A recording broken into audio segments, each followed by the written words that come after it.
Hi, this is Darrell. I'm the head football coach here at Washington Community High School. I'm going to talk to you today about a defensive concept that we used when I was at Eureka College, and we've used it a little bit here, called Cover 8. It helps with teams that you're going to play that are 4 wide. I think it gives you some options of using your athletes and letting them use their brain a little bit and figure things out. And also, besides being a good passing defense, it gives you a chance that you can get 9 in the box if you're a 4-3 team, as we were at the college. And the basic concept of it,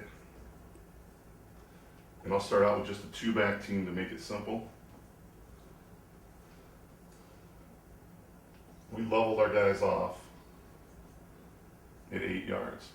And we were a 4-3 team, like I said. So we had a 4-3 shell. We leveled them off, so you didn't have a cover 2 look. You didn't have guys sitting back deeper. We weren't creeping these guys in, but we did use them so that they could be run support. So instead of having just a 7-man surface, we felt like with our front, it gave us a 9-man possibility of getting these 2 guys into the box. And from the run aspect of it, we teach these kids are always going to read number 2. And on defense, we number outside in. So this is the number 1 receiver. This is the number 2 receiver. This is the number 1 receiver on this side. His number 2 receiver is the first one that's going to show out of the backfield. So that, again, it's a concept where they've got a key. They're going to look at him. You can get by with corners in this defense that aren't big, strong, physical kids. They've got to be basketball players on grass, guys that can cover well, that you know they're going to be able to handle it, be on an island out here by themselves, because there's not a lot of times they're going to get help from a safety that can save them. The other part of this, besides the read parts of who they're looking at, is we teach the backers on the passing side of it, their job is to wall number 2 off and carry him to the flat. So he's going to do that job. He's going to wall anybody trying to get through the box, and he's going to carry him. He's going to be our flat player as well. From a run concept, as soon as I read, let's say we get a block down here, and it's toss action, whatever you want it to be in the backfield. My safety is only concerned about what number 2 is doing. Number 2 is blocking. So I'm going to work now to get in the box. It's run to me. Okay? My eyes are on him, so even if they try to play action and slide out, my eyes should be on him the whole time I'm coming in the box. I'm looking at him, what's he doing? He's blocking. Well, my backers, and we read the flow of the backfield, so right now he's going to fast flow. If you've got a toss look with these guys coming down the line, or a lead option look, my job as safety now, once I determine it's run, is wherever he fits up. So if they have the fullback come and he takes him on, if he takes him on inside and spills it, I'm going to fit up opposite outside. If he anchors the end of the line and squeezes this fullback and makes the ball bounce, I'm going to fill up opposite of that sandbacker. So these 2 guys working in tandem, I always have to fill opposite. Whatever he does is right, and I fix it. So if he spills it, I get to the top. He squeezes it in the box, I fit opposite. They run power at him, okay? So they drive everybody down, lead a fullback, he's going to fit up in the box, I'm going to fit up opposite him. And that's the run concept of it. On the backside, it makes it pretty easy for him, because if they run ISO weak or anything else, number 2 is blocking. I'm coming into the box, I'm going to come help. Action's going away, I'm starting to find work, so I'm going to be the 9th guy. Let's say that he does a great job, he starts to spill it, he shows up outside and the ball cuts back, he should always be running downhill and be able to help us out.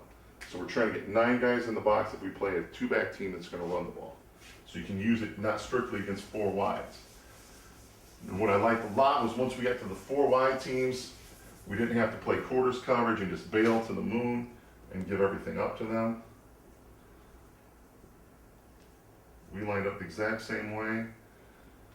We'd walk our backers depending on what they wanted to do scouting report wise. But they were all, again, 8 yards. He's going to read number 2. Corner's going to read number 1. Safety's going to read number 2. Corner's going to read number 1. And we're just looking at what their routes are. And again, the outside backers rule, they're going to wall off and carry to the flat.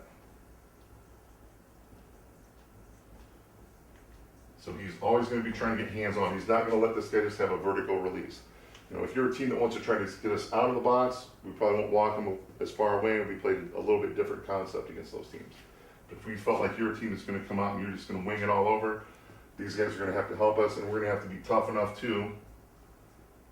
Again, play with 5 in the box, because these guys are going to have to walk away to be able to wall and to be able to hammer them. Okay?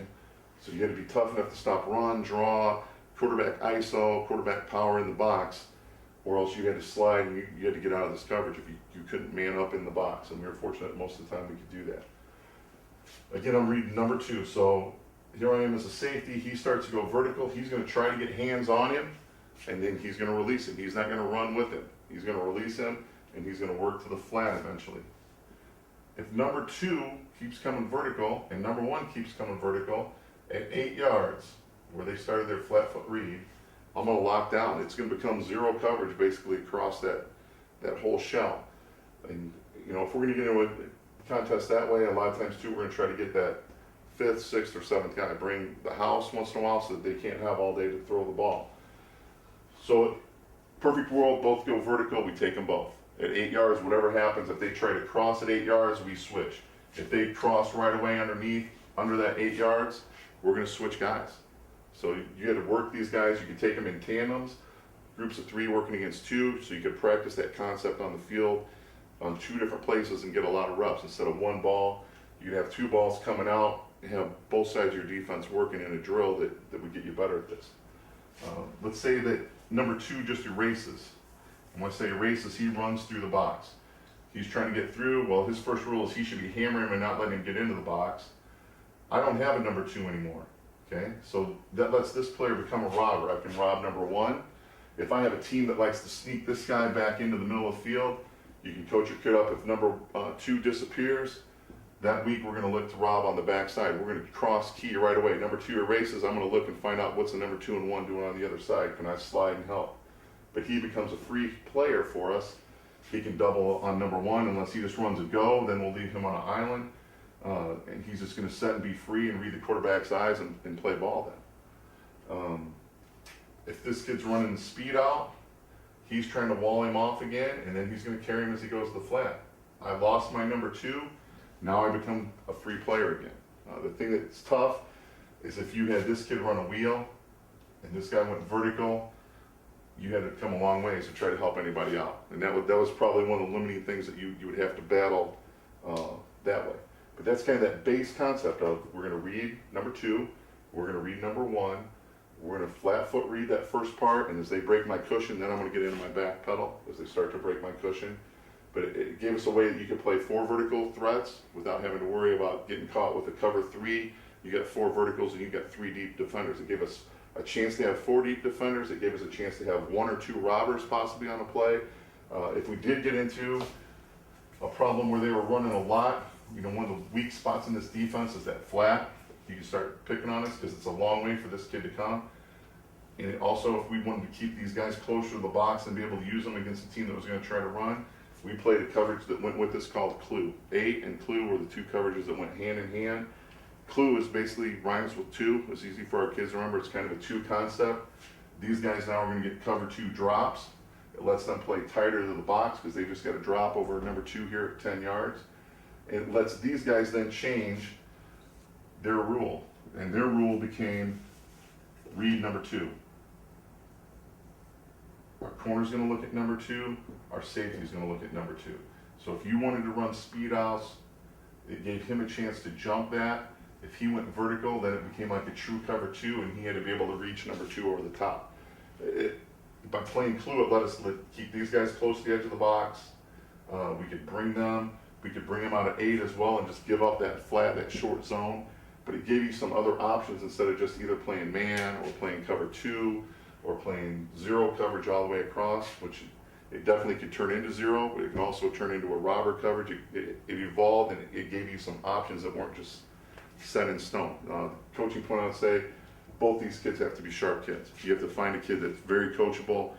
If you have a kid that's not the greatest as far as being able to change, but he's a great athlete, you can stick him out here because he did one job. He took care of, number 1 is not going to beat me. Number 1 is going to be mine. I'm going to be your lockdown corner. So you could hide a kid that was a great athlete but not great on the other things here. You could take these 2 kids if they were physical kids and if they were kids that would watch film, understand what's going on, they can make huge plays because they were the unaccounted for guy. Guy disappeared and all of a sudden you're a robber. Both those concepts I think go pretty well together. If you'd have any questions about either one of those, feel free to contact me. Thanks. Ready? Burn!